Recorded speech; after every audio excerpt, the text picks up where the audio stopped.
Hey everyone, in one of my past videos, Edit 10 times faster. I dropped some incredible tips to speed up your editing process. If you haven't seen it, make sure to go check it out. Also, in my previous video, I showed you how to tweak an existing animation in one of my examples. Also, don't forget to check that video out as well. Now, fast forward to this video, I'm super excited to dive even deeper and show you more awesome ways to modify animations. Without further ado, let's dive right in. So guys, let's quickly go to the computer. All right, so as you can see, I already have the background and I have two rectangular nodes with a background. Okay, so I'm going to bring another background node and I'm going to add a rectangular node as well. And I'm going to, well, you know what? Let's make it Eclipse node. All right, let's bring an Eclipse node. Okay, I'm gonna connect it to the background and I'm gonna put this here. All right, so I'm also going to resize this. Let's make it even smaller. At this point, it doesn't actually matter the size. The lessons is what we are trying to get here. So let's make this like yellow just to make it look good just a little bit. All right, so let's select the Eclipse node and we are simply going to make animations here from 0. We are going to start our animation on the center. Okay, so we are going to go to 10. Let's say frame 10. And we're going to move this here. And let's go to frame 20. We're going to move this here. Let's go to frame 30. We're going to move this here. Okay, then finally frame 40, we bring it back to the original point. Okay, so if I play this, all right, so that's fair enough.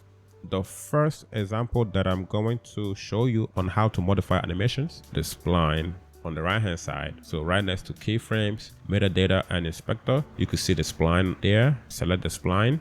Any animation you do, the options are going to come up on the spline interface. You're going to have to select the nodes in order to modify it. Okay, so if you have more than one node, you also have more than one options to select those nodes. So you could select one node or you could select all the nodes depending on what you are trying to do. So in this case, I only have one animation. And when you get here, you could also click on this icon here to expand it. If I click here, this is actually right here. Okay, so if I move this, it's going to show you what you selected right here. Okay, if you move this time indicator, it's going to show you where you actually are. All right, so let me click this again. So this is that last movement. Okay, that last point. So now I've selected that. I have the options to make it ease in, ease out. This messes with the speed of how the animation actually comes to fruition. All right, so for example, I could click smooth. So when I click smooth, which is this icon right here, as you can see, you've seen how the line kind of had a curve to it. So if I go back now and play it, there's a smoothness to that curve. Okay, so let's play it back from the beginning. But you know what we could do? We could also manually play with this to make it a little bit more noticeable. And also you could drag this longer as well. If I play it now, you notice the change. All right, so it kind of sped up a little bit, but you could move it in many directions. You could also move it down as well, and it's going to so it had like a little delay, then it sped right up. So you could play with those splines to make your animations do what you want it to do. Another thing you could do, could select everything, go over here and select smooth. But that's also a shortcut. You could also hit S to do the same thing. All right, so now everything have that smooth animations. Okay, it's kind of subtle here just because the time frames are short. Okay, that's how to use spline to modify your animations. Okay, by the way, those are just a few examples. You could always do more stuff actually. Okay, there are more stuff to do here, but you can learn that on your own. Okay guys, so with that being said, let's head to the second example. And the second example, I kind of went through it in my previous video, which is the Polygon modification. So let's see what I'm talking about here. So if I go back to the first circle that I created that is going around the first line, okay, so if I play it, as you can see, it's going around that first line that I created. Okay, so if I select the Eclipse node, you could also see how the animations are going. You could see the pathways of the animation. Okay, but we could also do something cooler here. We could also select these keyframes here on the screen, and just like we did on the spline, we could also select smooth here as well. So let's do that right now. Okay, so we could go to the tools on top here, and we could also look for smooth icon here, or you could select Shift S as you could see on the screen. Let's hit this icon. This entire motion is not going like a circle instead of a triangle. So if I play this now, the pathways is now curved into a circular motion. Also, another thing you could do with this, so let's say you wanted to go back to the edit page and you wanted to copy this, because remember, if you are working on your adjustment clip, you could always copy that animation to any other part of your work. Okay, so let's say I copy this. Now we have same everything. Okay, the animation, the movements, everything is all copied on that adjustment clip. Let's get back to the Fusion page. Now this is the second one. All right, keep in mind we also have everything that we've done on that first adjustment clip. Let's say we don't want this to rotate around this first rectangular node. We want it to rotate on the second one. We could select everything here and we could move this entire animation to the second one. The time frames are still the same, okay, but we've moved everything to the right hand side. Okay, and the entire animation is following the same pathways. Okay, this can save you time. You no longer have to redo some animation that you've already done. By the way, this is how people edit faster, and this is why also when you watch some videos, you do see repeated animations, but in different places. Could do as well is, so you could change the pathways. All right, you could change it to whatever you want now, and you could add pathways as well. Now you get something like this.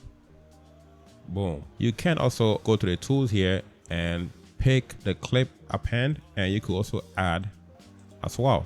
So now you have an entire different movement that is not the same movement that you had from before. Animation becomes easier and you could create all kinds of things from here. All right, yes, and this is how you could use the poly to modify your animations. So guys, with that being said, we are going to head to keyframes modification. So far we've been dealing with the displacement of the animation. Okay, so we've been dealing with how the animation moves about. Now let's include the frame. Okay, so meaning the time in which an animation happens. That's where keyframes comes to play. All right, so now let's check out these animations. In order to do that, we are going to go to keyframes. Okay, so keyframes is beside the splines and inspector. You can see keyframes right over there.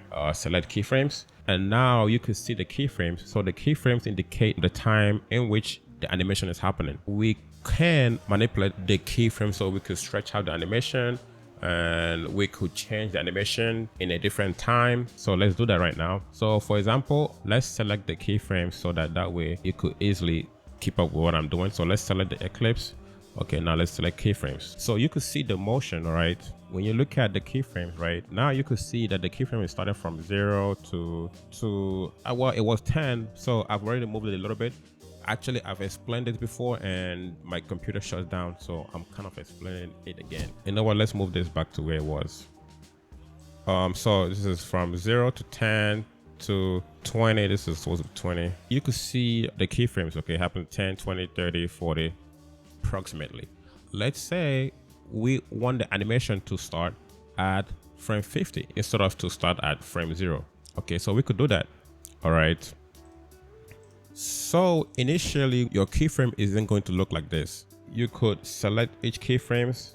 If you don't see anything here, click on this icon and you're gonna see the entire keyframes. Now you could see the keyframes visibly. This is first keyframe, second keyframe, third keyframe, fourth keyframe, and so forth and so on. So now let's say you want to move all this animation to start from frame 60.